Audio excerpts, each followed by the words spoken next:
साथियों नमस्कार, मैं हूं नीरज पटेल और आप देख रहे हैं नेशनल जनमत। मुश्किल में फंसे असहाय और बेसहारा लोगों को धर्म की चाशनी में लपेट करके भाग्यवाद पाखंडवाद के चंगुल में कैसे उलझा करके धर्म की अफीम सुंघाई जाती है। भारतीय जनता पार्टी और उसकी समर्थित पार्टियों को यह बात बहुत अच्छी तरीके से समझा दी गई है। शायद यही वजह है जहां पूरे उत्तर प्रदेश के तकरीबन 21 से ज्यादा जिले जलमग्न हैं, बाढ़ की भीषका झेल रहे हैं, लाखों लोग परेशान हैं। लेकिन योगी जी के मंत्री संजय निषाद बाढ़ का निरीक्षण करने नहीं बल्कि बाढ़ घूमने और बाढ़ में फंसे लोगों का मजाक उड़ाने के लिए कानपुर देहात के एक गांव में पहुंचे थे। क्योंकि प्रभारी मंत्री हैं तो लोग उनको अपनी समस्याएं भी बताने लगे।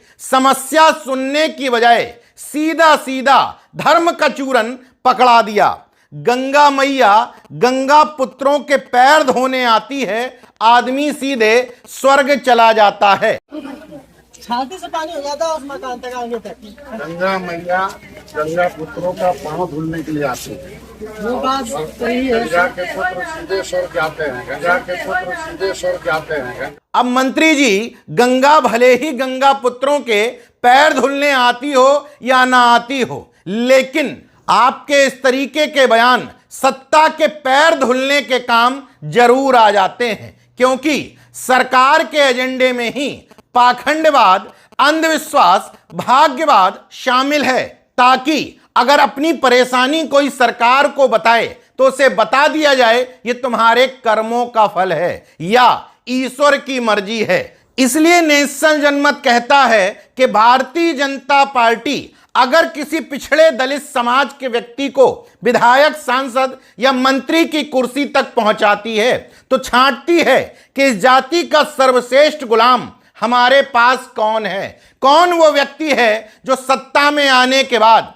अपने ही समाज के लोगों से पैर दबवाएगा, पैर धुलवाएगा, खुद को भगवान की तरह पुजवाएगा, लेकिन इस समाज के भले के लिए, शिक्षा के लिए, रोजगार के लिए काम नहीं करेगा। इस लिस्ट में संजय निषाद बिल्कुल मुफीद बैठते हैं। निषाद समाज के नाम पर वोट बैंक की राजनीति करते हैं। चुनाव आता है तो टिकट लेकर के ज्यादातर सवर्णों को सुविधा शुल्क लेकर के टिकट बेच दिए जाते हैं और निषादों की हिस्सेदारी के नाम पर खुद और अपने दोनों पुत्रों को सेट कर लेते हैं। अपनी पार्टी का नाम निषाद पार्टी रखने का बस इनका उद्देश्य पूरा हो जाता है कि हमारा परिवार तो सेट हो गया। संजय निषाद जी जो बड़े गर्व के साथ कह रहे हैं कि मां गंगा पैर धुलने आती है, वो लाखों लोग जो बाढ़ की विभीषिका में फंसे हुए हैं, जिनके घर में खाने को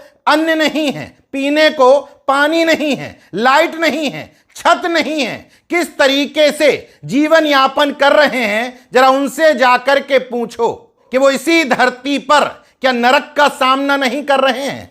अंधभक्तों का दोगलापन देखिए। बाढ़ की विभीषिका के प्रयागराज से 2 वीडियो वायरल होते हैं। एक रीलवाज दरोगा का जिनका नाम है चंद्रदीप निषाद, चूंकि भारतीय जनता पार्टी के एजेंडे में बिल्कुल फिट बैठते हैं।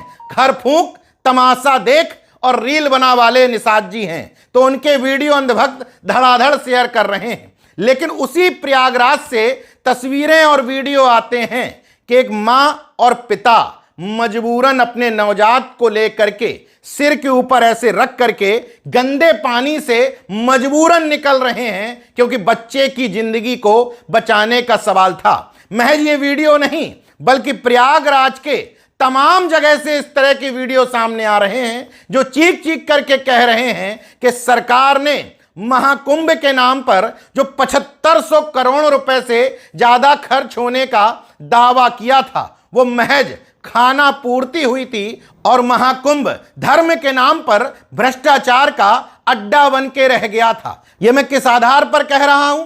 7500 करोड़ छोड़ दीजिए, इस खबर की हेडिंग देखिए, 6382 करोड़ रुपए बताया है कि महाकुंभ में खर्च हुआ था। लेकिन तुलना देखिए कि सरकार आखिर खर्च कर कहां रही है।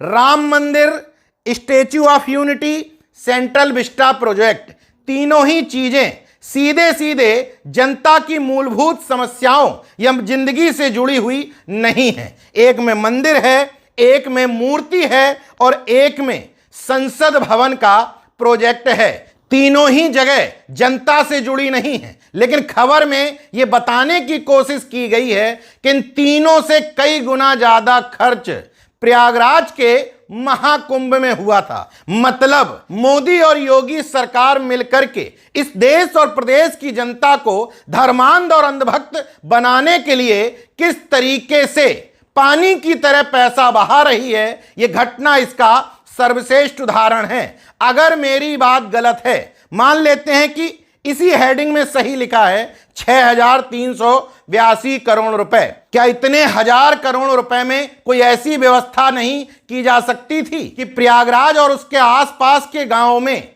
बाढ़ का पानी घुसे ही ना, की जा सकती थी। लेकिन करने की मंशा जो हो, सरकार को पता है कि जब धर्मांधता से धर्म की अफीम चटा करके उसका काम हो ही रहा है, तो फिर विकास परियोजनाओं में इतना पैसा खर्च करना ही क्यों है। बहरहाल भारतीय जनता पार्टी की पसंद पिछड़े और दलित समाज के लोगों में कैसे लोग हैं, उसका अच्छा उदाहरण संजय निषाद और चंद्रदीप निषाद जैसे लोग दे रहे हैं, जो अपने ही लाखों भाइयों के बाढ़ में फंसे होने के बावजूद आपदा में अवसर खोज करके रीलबाजी करने की कोशिश कर रहे हैं। बहरहाल जिस प्रदेश की जनता के लिए इस दुख दर्द तकलीफ से ज्यादा ये रीलबाजी ज्यादा महत्वपूर्ण हो, उस प्रदेश की जनता इसी तरह के मंत्री और मुख्यमंत्री डिजर्व करती है। देखते रहिए नेशन जनमत, जागरूक और सजग बने रहिए। जय विज्ञान, जय संविधान, जय लोकतंत्र।